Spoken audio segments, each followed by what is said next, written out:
Fala pessoal do canal, aqui é o Tony De Vito, seja bem-vindo, seja bem-vinda, fique à vontade. Aqui a gente traz informações para você ficar por dentro de tudo do mundo da política. Então já deixa o like no vídeo, compartilhe, manda para todo mundo, espalha esse conteúdo por aí. Pessoal, vamos falar dos pontos que são muito suspeitos desse caso envolvendo Sérgio Moro e esse suposto atentado que poderia ocorrer contra ele e que está sendo investigado pela Polícia Federal. O governo Lula se empenhou para proteger Sérgio Moro. Eu fico me perguntando, se fosse no governo Bolsonaro, será que a PF iria se dedicar para proteger alguém de esquerda? Tenho minhas dúvidas. Mas enfim, vamos falar sobre os pontos nebulosos dessa história toda. Como, por exemplo, a questão da juíza ter saído de férias, a responsável pelo processo, e acabou caindo nas mãos de Gabriela Hart. Você sabe quem é ela, né? A substituta de Sérgio Moro na Lava Jato. Ainda na Lava Jato, foi ela, a Hart, quem assinou a sentença de Lula sobre o processo do sítio de Atibaia. Aquela que foi totalmente Ctrl-C, Ctrl-V, o famoso copia e cola. Ela deu uma copiada legal, plagiou tudo que tinha sido colocado na sentença do Moro sobre aquele apartamento lá no Guarujá e já mostrou o despreparo nessa questão, né? Uma juíza que não consegue escrever a própria sentença. Dessa vez foi ela, Gabriela Hart, a magistrada que assinou os mandados de busca e apreensão que foram cumpridos pela Operação Sequaz. Daí você já vai pegando as coincidências. Juíza Gabriela Hart, responsável pela sentença contra Lula no caso Sítio de Atibaia, não era responsável pelo caso. A juíza titular saiu de férias e ela assume e toma essa decisão imediatamente. E olha que detalhe estranho. O despacho assinado pela juíza ocorreu 34 minutos após a fala de Lula.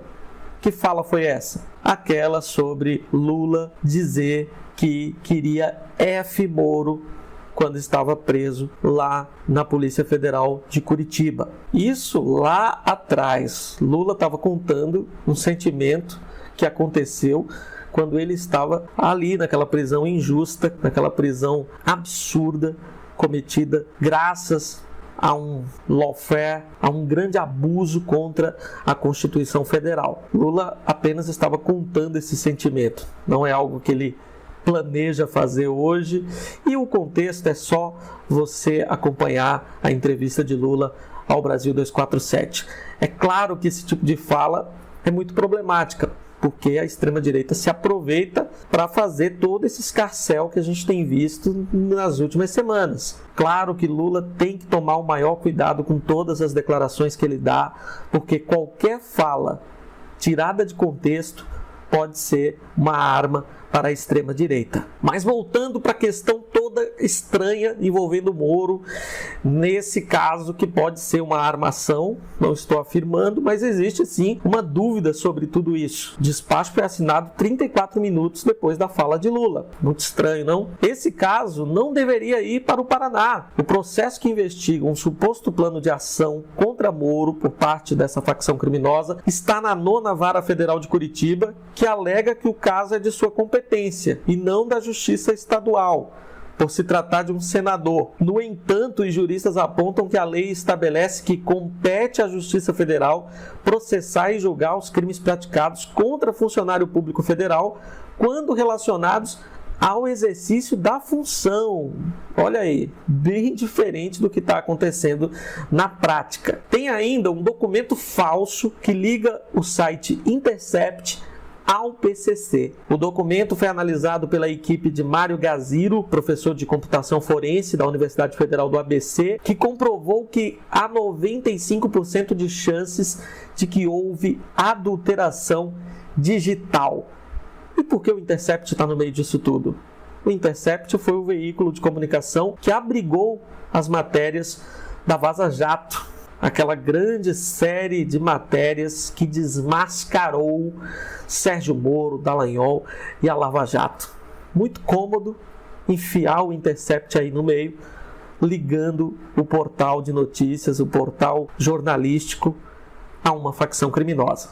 Muito oportuno para Sérgio Moro e afinada Lava Jato, não é verdade? E é claro que Sérgio Moro se aproveitou de toda essa situação, da declaração de Lula, da investigação sobre esse possível plano contra ele por parte da facção. Ele se aproveitou para espalhar fake news contra Lula. Bem oportunista esse Sérgio Moro, tentando ganhar alguma coisa politicamente através de um assunto tão sério, que envolve a própria segurança dele e da própria família. Segurança que está sendo garantida, inclusive, pela Polícia Federal no governo de Luiz Inácio Lula da Silva. É bom que sempre a gente ressalte esse detalhe. Se hoje Sérgio Moro, sua esposa, sua família está em segurança, tem que agradecer a seriedade do governo Lula. Se fosse no governo Bolsonaro, a história poderia ser completamente diferente. Ainda tem advogado do PCC afirmando que o nome de Moro não aparece em relatório da Polícia Federal. A juíza Gabriela Hart tirou o sigilo da operação PCC/Moro logo após a fala de Lula na entrevista ao Brasil 247, que foi uma fala reconhecidamente infeliz, inoportuna, mas que não tem nada a ver com essa investigação que envolve Moro e PCC. A extrema-direita está se aproveitando do caso para criar mentiras e tentar enganar as pessoas, como sempre. E não é surpresa para ninguém que Sérgio Moro, Dallagnol, Bolsonaro iriam se aproveitar dessa história toda para compartilhar muita fake news em seus perfis, buscando sujar a imagem de Lula e do governo Lula. Se você quer saber o que eu penso, eu acho que essa história toda só ajudou Moro a ressurgir das profundezas. Ele que é ex-tudo, consegue ser medíocre em tudo que se propõe a fazer, agora ganhou uma sobrevida com seu nome colocado na mídia por causa dessa confusão toda. Será que foi premeditado?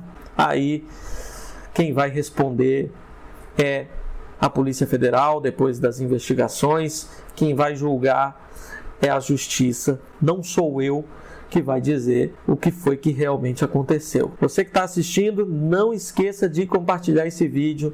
Manda para todo mundo, espalha por aí.